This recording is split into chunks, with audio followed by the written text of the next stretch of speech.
name's Glenn. For those who don't know me, I am a D1 student at Midwestern University, currently at dental school, and we just did a bunch of projects of wax ups, as you guys can see in these photos here, and to show you guys of what I've done so far in this year so far. So let's get right into the video. D1 student here, and we finally finished wax ups. I say we finished because we did, because we started doing drilling now, but we're actually going back to wax ups. For those who don't know, I am on Thanksgiving break.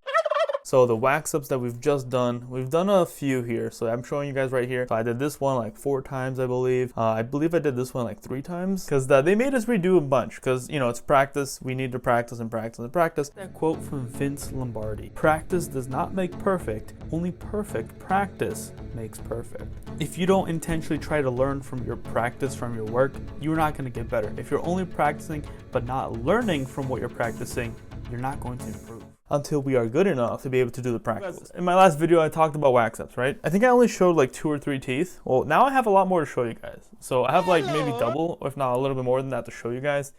If you guys want to see my root canal endo axis in drilling, stay tuned further in the video because I will be talking about and I will be showing some of these teeth of my drills and stuff later on in this video. So stay tuned for that. So the thing that's going to be different from this video, from the last video, guys, is that I'm going to be showing you guys my practicals, and sure, I'll show you guys my grade. No, all right? God! No, God, please, no! I'm still learning, and yeah, so I'm excited to show you guys. You can see the wax ups that I've done, and you know, this right here is a premolar. You know, this is the central incisor. This is the also central incisor of the mandibular mouth, a part of the mouth, the canine, and the premolar of the maxillary part of the mouth. I don't know if the camera is doing justice, but I am trying. I have an iPhone, guys. That's what I use to record. I don't have a real professional camera. Maybe one day, if this channel ever goes big and make money off of it. So here's the central incisor. I'm gonna take it out. So this is the tooth that I had to get graded on. That is the central incisor. It looks pretty nice overall.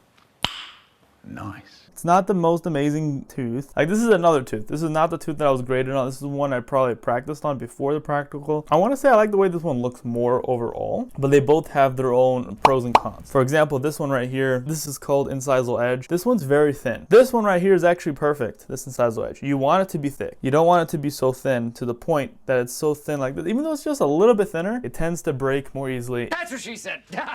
If you put that in a patient and they bite down and eat stuff. On this bad boy, I got an 87.5 B+. I was actually very upset, man. I was like, dang.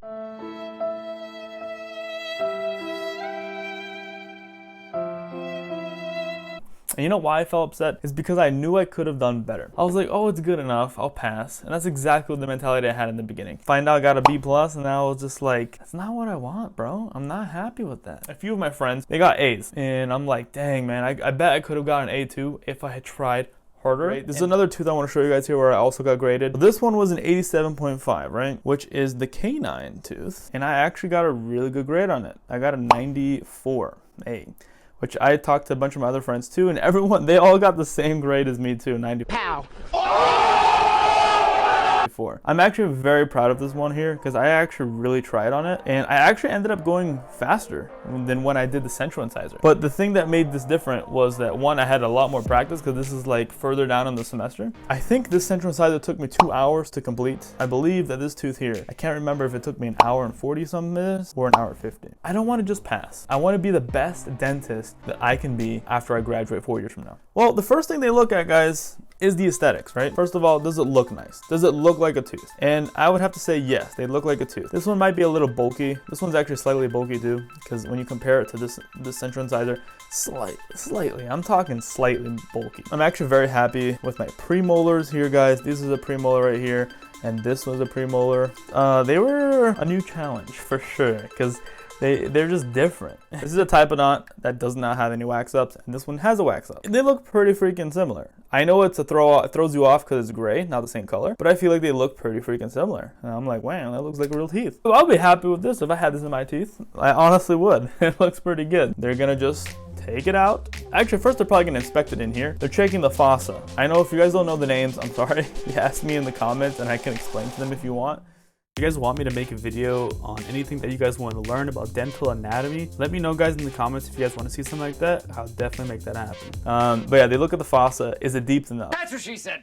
Is the margins around here, you know, on the line angles of the lingual side of the tooth, are they thick? Are they too thin? Are they popping out? You know, stuff like that. Is my wax going beyond the tooth structure, right? The cementum, is it passing, not cementum, is it passing the, I forgot the name. You know what they say, if you don't use it, you lose it. Guys, I'm on Thanksgiving break and I'm forgetting a little bit of dentistry, I'm not gonna lie. But yeah, another thing they look at here is the incisal edge. Is it in the right position? Because that is very important when you're making a teeth for someone, right? Is it flat on the front? Another thing they look at is the proximal. So here we're looking at the proximals, right?